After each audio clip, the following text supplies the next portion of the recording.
ایک شخص کا کارنامہ، وہ یہودی فتنہ گر، وہ روح مصدق کا بروز، ہر قبا ہونے کو ہے اس کے جنوں سے تار تار۔ اسی طرح وہ عبداللہ ابن سبا یہودی فتنہ گر۔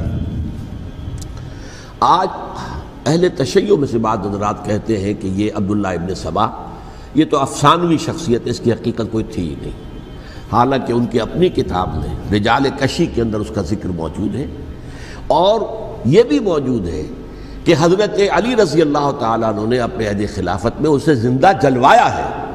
اس کی وجہ کیا تھی؟ یہ آیا مدینے کے اندر اسلام کا لبادہ اوڑھ کر اس نے چند عقیدوں کی اشاعت شروع کی۔ سب سے پہلے حضرت علی تو خدا ہیں، گاڈ انکارنیٹ، اوتار کا تصور، جیسے ہندوؤں میں ہے رام چندر جی خدا کا اوتار، اور عیسائیت میں بھی پہلے گاڈ انکارنیٹ کا تصور تھا کہ حضرت مسیح خدا کا اوتار ہے، انکارنیشن آف گاڈ۔ تو اس نے کہا کہ حضرت علی تو خدا کا اوتار ہے، خدا ہے۔ نمبر دو، اس نے کہا کہ ہر نبی کا ایک وصی ہوتا ہے جس کے حق میں وہ وصیت کرتا ہے، تو حضور صلی اللہ علیہ وسلم کے وصی حضرت علی ہیں، لہذا خلیفہ تو اول روز سے حضرت علی ہیں، حضرت ابو بکر، حضرت عمر، حضرت عثمان یہ تو غاصب ہیں، اور حضرت عثمان کی خلافت تھی اس وقت تو خاص طور پر۔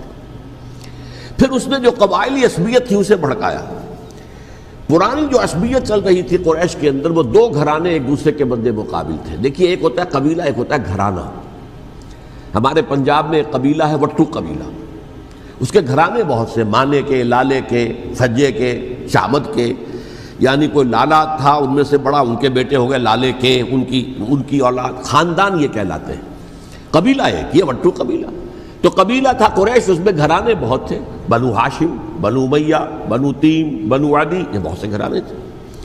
تو چوٹی کے دو گھرانے جو تھے وہ بنو ہاشم اور بنو امیہ، ان کے درمیان چپقلش تھی، مقابلہ، مسابقت، اور یہ مسابقت فی الخیر بھی ہوتی تھی۔ اگر انہوں نے غریبوں کو کھانے کھلائے ہیں تو ہم ان سے بڑھ کر کھلائیں گے، اگر وہ حاجیوں کی خدمت کرتے ہیں تو ہم ان سے بڑھ کر کریں گے۔ تو ان کے اندر یہ مسابقت فی الخیر بھی تھی، لیکن چپقلش تھی کہ کوئی ہم سے آگے نہ نکل جائے، وہ سمجھتا تھا وہ آگے نہ نکل جائے۔ اس شخص نے اس پرانی عصبیت کو تازہ کیا کہ حضور تو بنو ہاشم میں سے تھے، لہذا خلافت حق ہے بنو ہاشم کا، یہ غاصب ہے۔ اس سے پہلے دو خلفاء جو تھے وہ نہ بنو ہاشم سے تھے نہ بنو امیہ سے تھے۔ حضرت ابو بکر بنو تیم میں سے تھے، چھوٹا قبیلہ تھا۔ حضرت عمر بنی عدی میں سے تھے، وہ بھی چھوٹا قبیلہ تھا۔ یہ حضرت عثمان پہلے خلیفہ جو بنو امیہ میں سے تھے، جن کی پرانی چپقلش بنو ہاشم سے تھی۔ اب اس کو موقع مل گیا کہ پرانی قبائلی عصبیت کو بھڑکائے۔ یہ ہے اصل میں اس فتنے کا پس منظر عبداللہ ابن سبا نے جو آ کر پھیلایا ہے، اور اس کی تفصیل میں اس وقت میں نہیں جا سکتا، کیسے یہ فتنہ پروان چڑھا، کیا انہوں نے اسٹریٹجی اختیار کی، کہ یہ کیا کرتے تھے، گروہ بنا کر بھیجتے تھے لوگوں کو، کوفے میں جاؤ تو وہاں پر دمشق کے گورنر کے خلاف اور مصر کے گورنر کے خلاف الزامات لگاؤ، اس نے یہ کیا، وہ غبن کر گیا، وہ یہ کر گیا، وہ خیانت کر رہا ہے، وہ رشتہ داروں کو پال رہا ہے، اور عثمان کے خلاف بھی تقریریں کرو رضی اللہ تعالیٰ عنہ۔ دمشق میں جاؤ تو کوفے کے گورنر کے خلاف، کیونکہ دمشق کے گورنر کے خلاف بات کرو گے تو لوگوں کو معلوم ہوگا کہ یہ جھوٹ بول رہے ہیں، لیکن یہ کہ وہاں تو تم بات کرو کوفے کے گورنر کے خلاف اور مصر کے گورنر کے خلاف اور حضرت عثمان کے خلاف۔ مصر میں جاؤ تو بات کرو کوفے کے اور شام کے گورنر کے خلاف اور حضرت عثمان کے خلاف۔ یہ انہوں نے ایسا اٹھایا، اور اس زمانے میں آپ کو معلوم ہے ذرائع رسل و رسائل تھے نہیں، نہ اس فتنے کی پتہ چل سکا جب تک کہ وہ فتنہ جو ہے پوری طرح برگ و بار لا کر تراور درخت نہیں بن گیا۔ اس کے نتیجے میں حضرت عثمان رضی اللہ تعالیٰ عنہ شہید ہوئے، اور خلیفہ پھر حضرت علی رضی اللہ تعالیٰ عنہ کو انہی سوائیوں نے، جنہوں نے گھیراؤ کیا تھا، جنہوں نے حضرت عثمان کو شہید کیا ہے، یہی حضرت علی رضی اللہ تعالیٰ عنہ کے ارد گرد ہو گئے۔ اور حضرت علی رضی اللہ تعالیٰ عنہ بھی نہیں چاہتے تھے خلافت کی بیعت لینا، لیکن آخر کیا کرتے؟ کیا وہ امت کو بغیر خلیفہ کے چھوڑ دیتے؟ حضرت زبیر سے کہا گیا، انہوں نے نہیں مانا، رد کر دی بات۔ حضرت طلحہ سے کہا گیا، انہوں نے نہیں مانا۔ حضرت علی سے کہا گیا، اب عشرہ مبشرہ میں سے یہی تو تھے نا، لہذا انہوں نے تسلیم کر لیا، خلافت ہو گئی۔ لیکن اس کے بعد جو خانہ جنگی ہوئی ہے، اس خانہ جنگی کے نتیجے میں نوٹ کر لیجئے کہ 1,00,000 کے قریب مسلمان ایک دوسرے کی تلواروں اور نیزوں اور برچھیوں اور تیروں سے ختم ہو گئے، ہلاک ہو گئے۔ یہ ہماری تاریخ کا تاریک ترین باب ہے۔ 5 سال،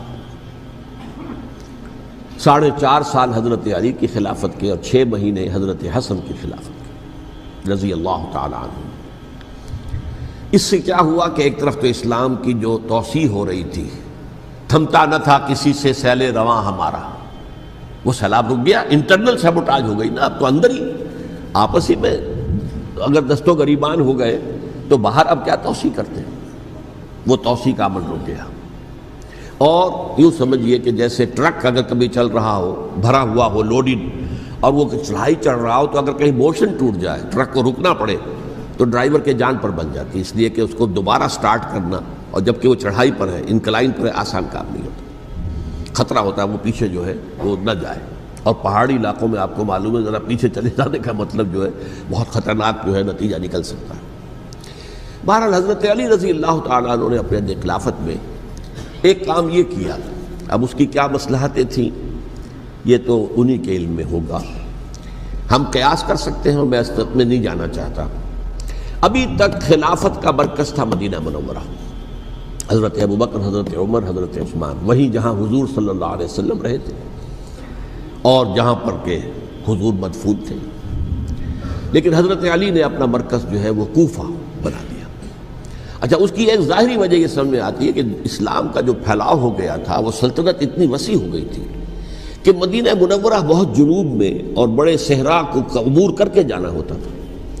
کوفہ جبکہ ایسی مقام پر تھا کہ جہاں سے مشرقی راستہ جا رہا ہے ایران کو، عراق کے اندر تو ہے وہ شہر کوفہ، اور پھر ایران اور خراسان اور ہندوستان کو راستہ جا رہا ہے، وہیں سے شمال کی طرف جا رہا ہے، شام کی طرف اور ترکی کی طرف، اور وہاں سے پھر یہ کہ مغربی افریقہ کو بھی کنٹرول کرنا، جو شمالی افریقہ کو وہ بھی آسان تھا۔ بہرحال حضرت علی نے کوفہ کو اپنا مرکز بنایا، اور نتیجہ یہ ہوا کہ سبائیوں کا بھی مرکز وہی بن گیا، چونکہ انہوں نے اپنے آپ کو گردا گرد رکھا حضرت علی کے رضی اللہ تعالیٰ عنہ۔ اب ظاہر بات ہے کسی پرٹیکولر پرسن کے خلاف تو کوئی مقدمہ موجود تھا نہیں، بلکہ جب جنگ جمل ہو رہی تھی، ابھی جنگ نہیں ہوئی تھی، حضرت عائشہ، حضرت طلحہ، حضرت زبیر وہ لے کر آئے تھے لشکر اس مطالبے کے لیے کہ حضرت عثمان کے قاتلوں کو سزا دی جائے، قصاص لیا جائے۔ حضرت علی رضی اللہ تعالیٰ عنہ سے گفت و شنید ہو رہی تھی، حضرت علی جو ہے اس پر آمادہ ہو گئے کہ ٹھیک ہے، میں جو بھی قاتلین عثمان ہیں ان کو گرفتار کر کے سزا دوں گا۔ عین اسی وقت کوفے کی مسجد کے اندر جو ہے 10,000 کا مجمع کھڑا ہو گیا، ہم سب قاتل عثمان ہیں، لو ہم سے بدلہ کہاں سے لوگے۔ اور انہوں نے کیا کیا، جاتے ہی جنگ چھیڑ دی، اور جب چھڑ جائے تو یا مرو یا مارو، اس کے علاوہ تو کوئی چارہ کار ہوتا ہی نہیں۔ ایک رات میں 10,000 مسلمان شہید ہوئے، جن میں 2 عشرہ مبشرہ میں سے حضرت زبیر اور حضرت طلحہ رضی اللہ تعالیٰ عنہ۔ تو یہ صورت تھی، سبائیوں نے گھیراؤ کیا حضرت علی کا رضی اللہ تعالیٰ۔ حضرت معاویہ دعوے دار نہیں تھے خلافت کے، قطعاً نہیں، ان کا صرف ایک دعویٰ تھا، اور وہ یہ تھا کہ عثمان کے قاتلوں کو گرفتار کرو، یا خود سزا دو یا ہمارے حوالے کرو، ہم اس سے قصاص لیں گے۔ اس لیے کہ قبیلہ بنو امیہ کا تھا، اور حضرت ابی معاویہ بنو امیہ میں سے، تو ایک خاندانی طور پر جو ہے ہم قصاص لیں گے ان سے جنہوں نے قتل کیا ہے حضرت عثمان کو۔ لیکن یہاں ظاہر بات ہے کہ حضرت علی رضی اللہ تعالیٰ عنہ کی طرف سے مطالبہ یہ ہوتا تھا، تم پہلے میری بیعت کرو، میرے ہاتھ مضبوط کرو تاکہ میں ان کے خلاف کوئی اقدام کر سکوں۔ لیکن انہیں یہ اندازہ تھا کہ اگر میں نے بیعت کی تو ظاہر بات ہے کہ حضرت علی تک پہنچنے سے پہلے مجھے گردن بڑھا دیں گے یہ لوگ، اس لیے کہ سبائی جو ہے وہ آپ کو گھیرے ہوئے۔